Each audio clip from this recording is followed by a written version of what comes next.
sa ating mga katunggali dahil nagmamakaawa para makakuha ng mga malalakas at magagaling na kandidato. Mamakaawa kanino? Nagmamakaawa saan? O sino ba pinariringgan mo? Ilan lang naman kayong mga partido. Kinuha mo na lahat ng partido dahil 3 lang naman yung grupo na naglalaban-laban.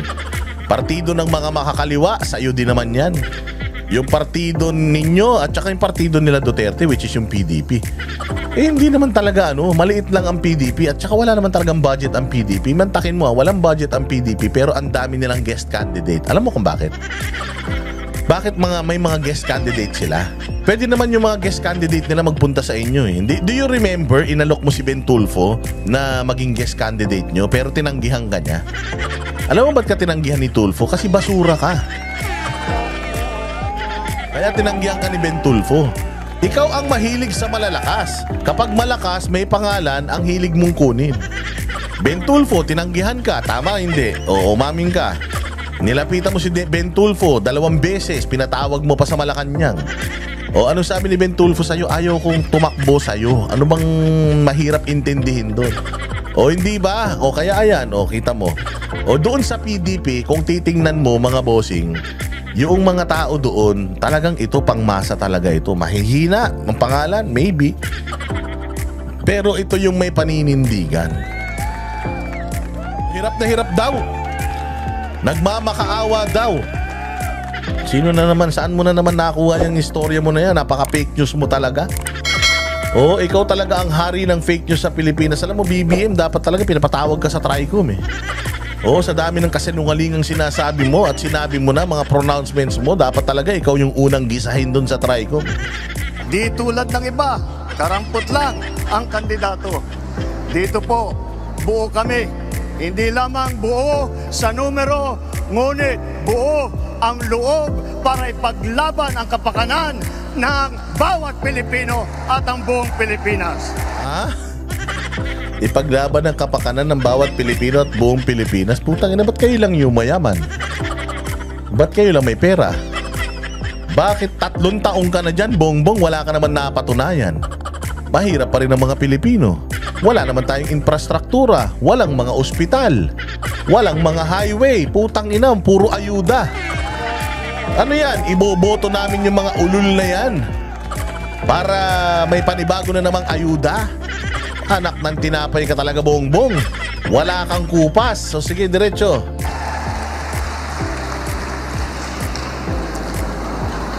Kaya naman, nagtataka nga ako, parang yung mga iba na naging kandidato nag-deliver lang yata ng suka nabigyan na ng certificate of candidacy. Oy! Ito na nga, pag-usapan na po natin ang isang sikretong makakatalo sa alyansa ng mga manggagago. Walang iba kung hindi ang kanilang presidente. Ito na nga po mga kababayan. Ito na ho sigurado, ito na siguradong magpapatalo ho dito sa alyansa nitong mga senador na ito. Kasi alam nyo kung bakit, alam nyo yung mga Pilipino. Ito, sasabihin ko lang sa inyo ito ang mga Pilipino, kaya ho nilang malaman kung ikaw ay totoo o hindi. Alam nila kung nagpe-pretend ka lang. Alam nila kung ikaw ay makatotohanan. Hindi ho yan nabobola, hindi ho yan napapaikot ng mga Pilipino. Kaya nga ho mga kababayan, importante, kaya nga pansinin ninyo, bakit mas pumutok ang social media kesa sa telebisyon? Bakit yung mga artistang mas sa TV, hindi ganun kasikat, pero pagdating sa social media, nung nag-vlog sila, dun sila mas lalong sumikat. Alam nyo kung bakit? The secret in life, it's being authentic, ika nga. Yung maging totoo ka. Ayaw ng Pilipino ang tanso. Ayaw na ayaw niya ng mga Pilipino yung mga tanso. Kaya nga importante maunawaan natin na unang araw pa lamang yung proclamation ng alyansa ng mga manggagago, ay ano pa ho, dyan pa lang sa simula, alam mo na kagad matatalo sila. Alam mo kung bakit, kanyo? Kasi ang ginamit ba naman, yung salitang suka. Dahil po dyan sa suka na yan, mga kababayan, alam naman po natin ang ginagawa ng suka, di ba? Pagka nilagay mo dyan yung kwintas ng ginto, dyan mo malalaman kung ang isang ginto ay pure o di kaya tanso. So ang talagang sumisira sa tanso itong mga suka. Pero hindi yan ang pag-uusapan natin. More than that. Ang pag-uusapan natin, hindi lamang po yung komento ni Marcos na tungkol doon sa suka. Pag-usapan natin yung awayan ng Marcos versus Marcos.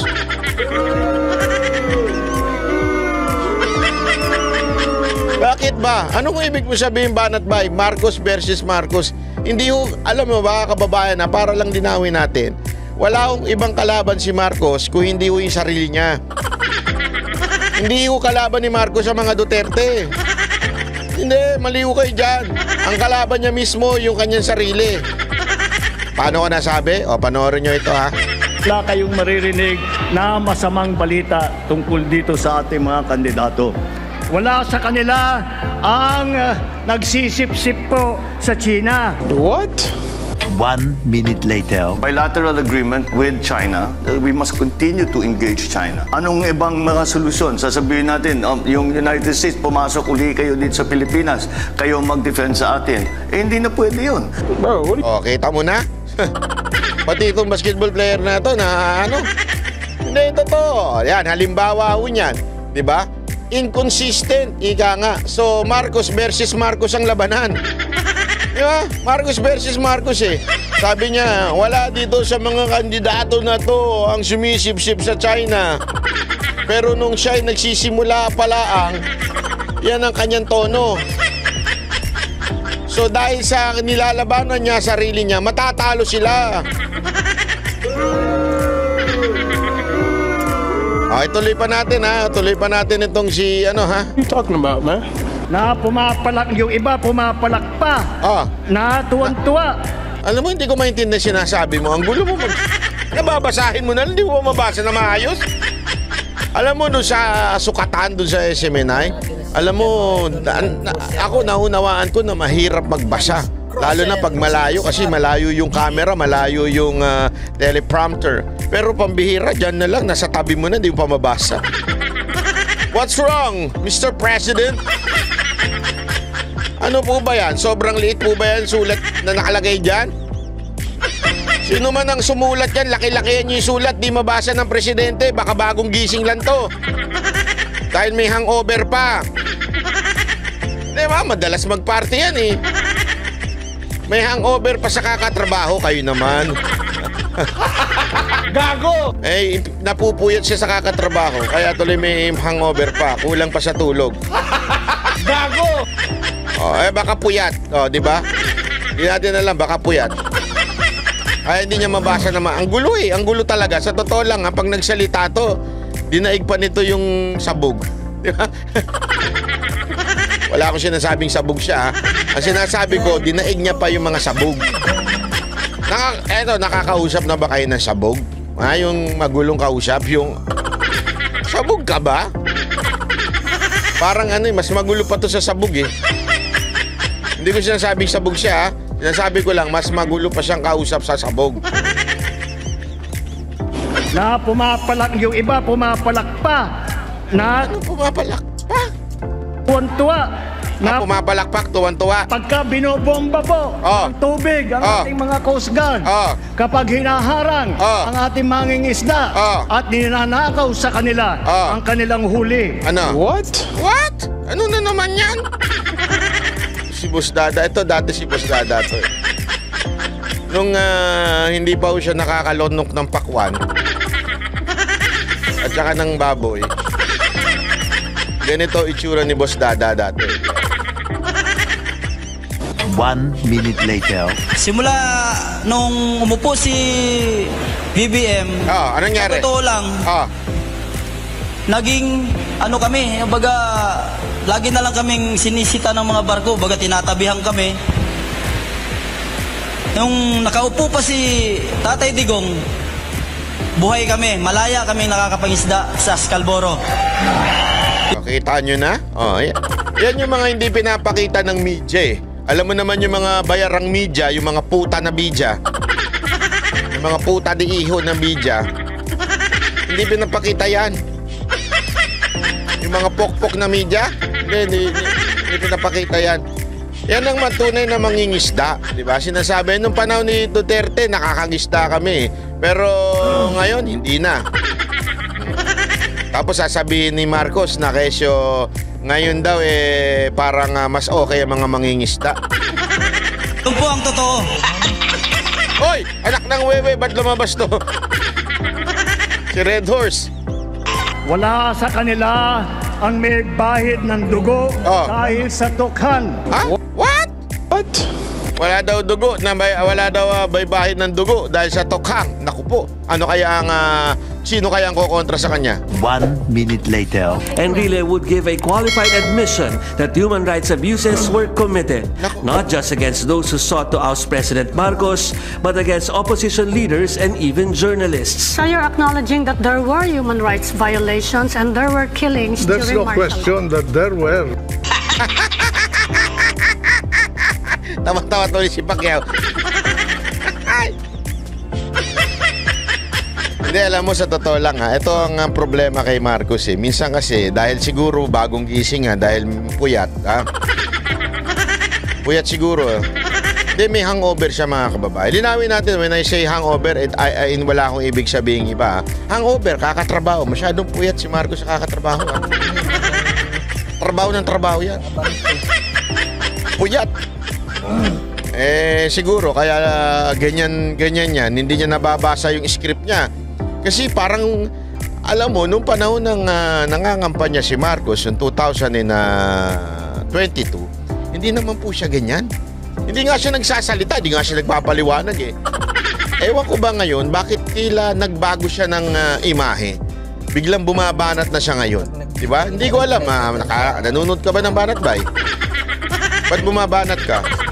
Hindi, ano nangyari sa'yo, Marcos? Bakit ganon? Bakit bigla ka nagbago ng tono? May nagtuturo ba sa'yo yung tatanga-tanga sa paligid mo? Hindi, meron ba nagturo sa'yo? O baka kasi may nagtuturo sa'yo yung tatanga-tanga sa paligid mo, tinuturuan ka ano sabihin mo. Ikaw naman, hindi mo iniisip kung ano yung dapat mo sabihin. Hindi sa'yo kasi bagay yung humihirit ng ganyan. You know why? Because kulang ka sa research. Kulang ka sa research. Yung sasabihin mo walang bahid ng dugo. And remember, yan ang akusasyon sa buong pamilya mo. Tanda mo, no buong pamilya mo noon? Sino ho ba ang pasimuno ng martial law noon?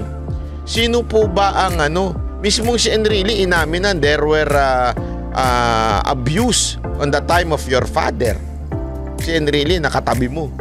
Si Enrile na presidential advisor mo. So ibig sabihin, kulang ka sa research, boy.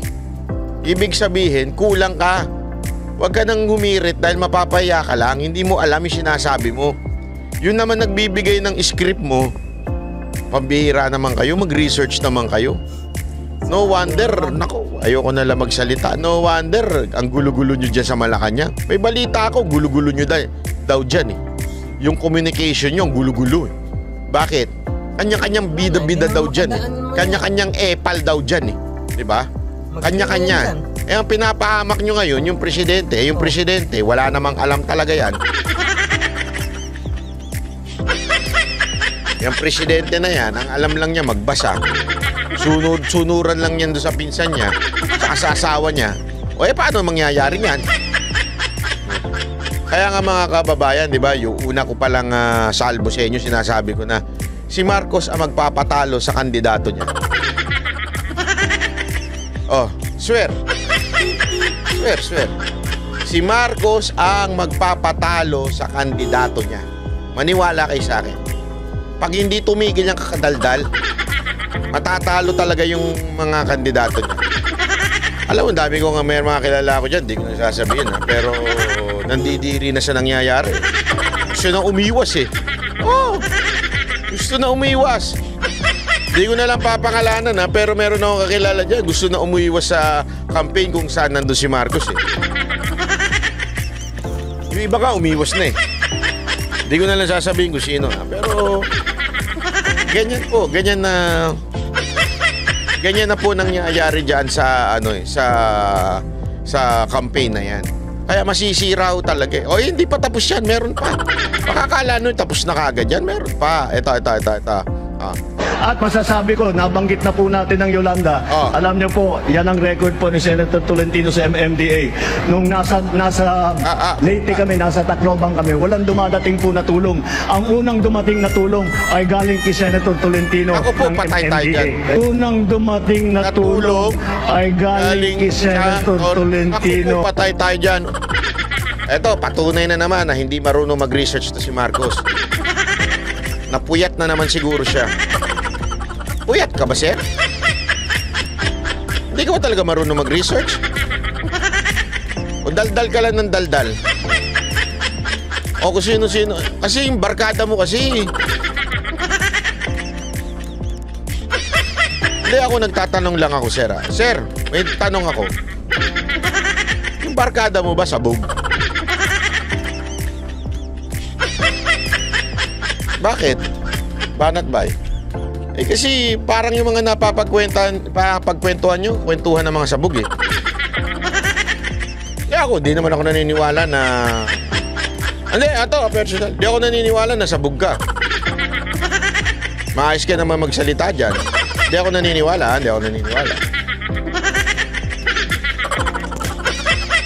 Pero pambihira naman, sir. Pakinggan nyo ito. Ng MMDA. Totoo ba yan? Tanungin natin mismo ang taga-Tacloban. O sino ba yung taga-Tacloban na? Naku po. Si Tingog. Tingog. Party list. President Rodrigo Duterte nga after 2 days naa na siya, nagdala siya kay siya pod igkasi nga taga Leyte. So siya ang unang nga nitabang sa siya ang unang naatabang nautabang daw. O sino ba talaga? Magkasundo nga kayo. Mag-group chat kayo. Akala ko ba si Duterte unang tumulong? Sabi nitong mismong asawa ito niya di ba? Ni Romualdez. Bakit? Siya mismo taga-Tacloban Leyte. Ayan. Siya na mismo nagsabi. Siya, nagdala siya kay siya pod igkasi nga taga Leyte. So siya ang unang nga nitabang sa ato siya na unang naitabang. Tama ba? Og mga doctors. So siya ang unang nga nitabang sa ato nagdala og mga doctors. So siya ang unang nga nitabang sa ato nagdala. Ang naposisyon na. Og mga doctors, og mga relief goods. Mula third day ng Yolanda na. Pati pala itong pinsan mo. Yun din ang bukang bibig. Dito ka, walang mintis yung tulong nyo. Sa totoo lang po, kung hindi po sa tulong ninyo, hindi kami makabangon dito.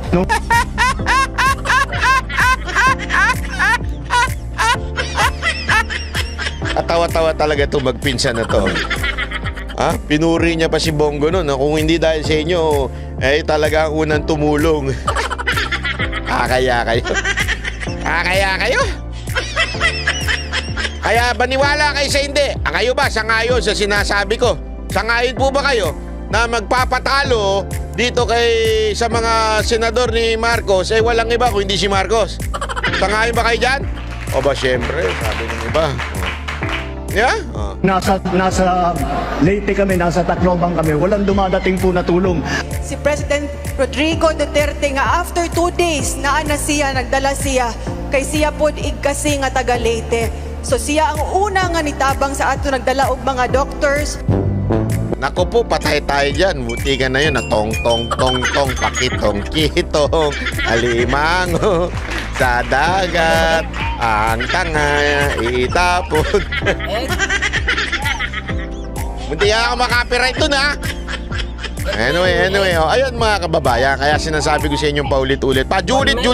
Julitin ko sa inyo.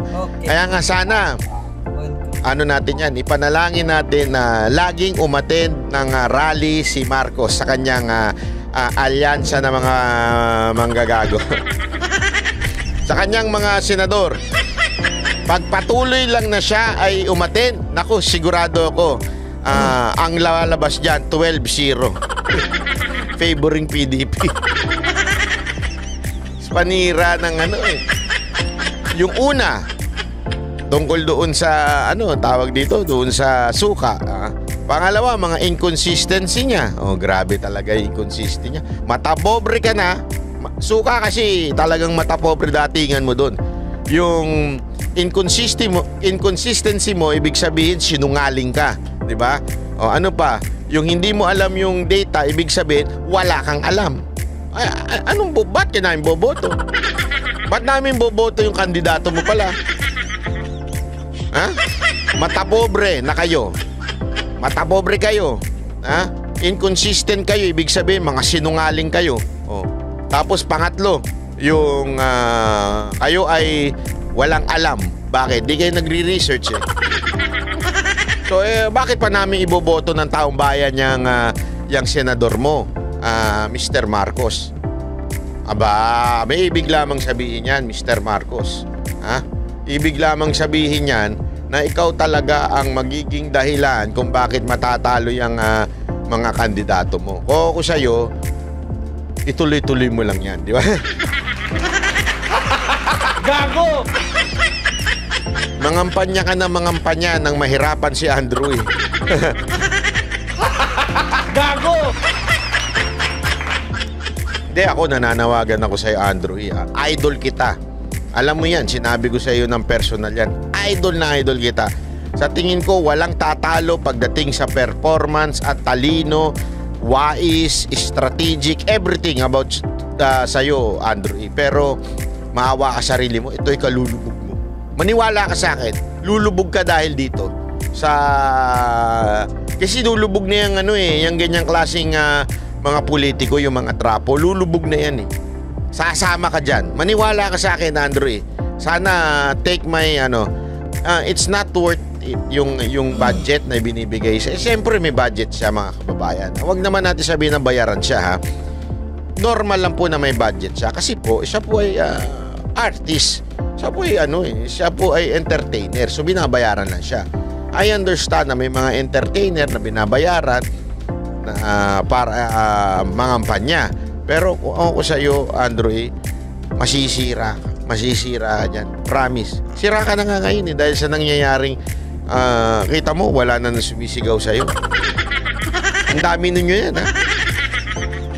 Ang dami ninyo ng kandidato niyan. Nandiyan pa yung presidente, mantakay mo, wala sumisigaw sa iyo. Doon sa proclamation rally ni Pastor Kibuloy, mag-isa lang siya. Nationwide pa, ha?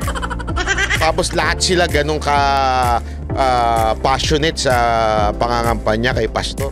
Tapos ikaw, ilang kandidato mo? Bakit? Kasi wala na eh. Wala na. Yung mga kandidato ni Marcos, lalong-lalo na si Marcos. Wala na mabubudol yan.